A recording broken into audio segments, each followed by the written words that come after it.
120 টাকা প্রতি কেজি চালের মূল্য, তা সত্ত্বেও ক্রেতাদের ভিড়। প্রত্যেকেরই বক্তব্য, গোবিন্দভোগ চাল তাদের লাগবেই লাগবে।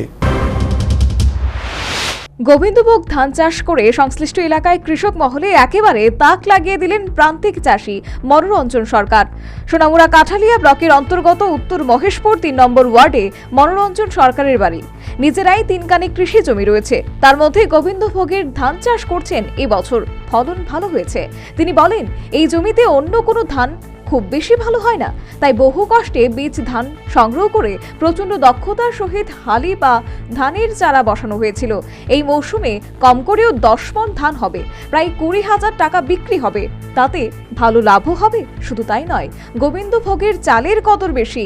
অত্যন্ত উন্নত মানের চাল হয়, খেতে খুবই সুস্বাদু ও সুগন্ধি। কৃষককে এখন থেকেই চালের বায়না দিচ্ছে ব্যবসায়ীরা।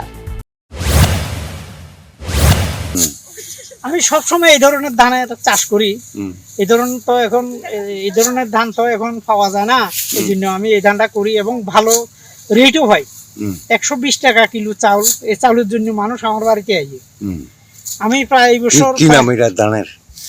বছর প্রায় এই গোবিন্দভোগ। আপনি এই বীজ কত আনছেন? এই বীজ আমি এই মানুষের থেকে সংগ্রহ করছি। প্রায় 15 ঘন্টা লাগাইছি, ন্যূনতম 10 মণ ধান হইব।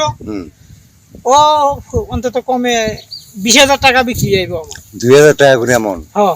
তো যদিও একটু লস হইলো, এইসব চাউলটা পাওয়া যায় না। বিশেষ করে বাইরের তে যেটি এটা সেন্টটা কম থাকে।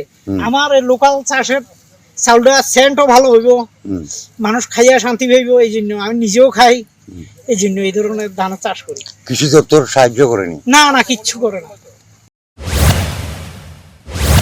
শুধু এই ধানই নয়, কৃষক মনোরঞ্জন সরকার পাশাপাশি সবজিও চাষ করছেন। কাঁচা লঙ্কা থেকে শুরু করে লাল শাক, মাসকালাই প্রভৃতি উৎপাদনে যথেষ্ট উদ্যোগী তিনি। ফলে বাজার থেকে আর সবজি ক্রয় করতে হয় না তাকে। Bureau report, news vanguard.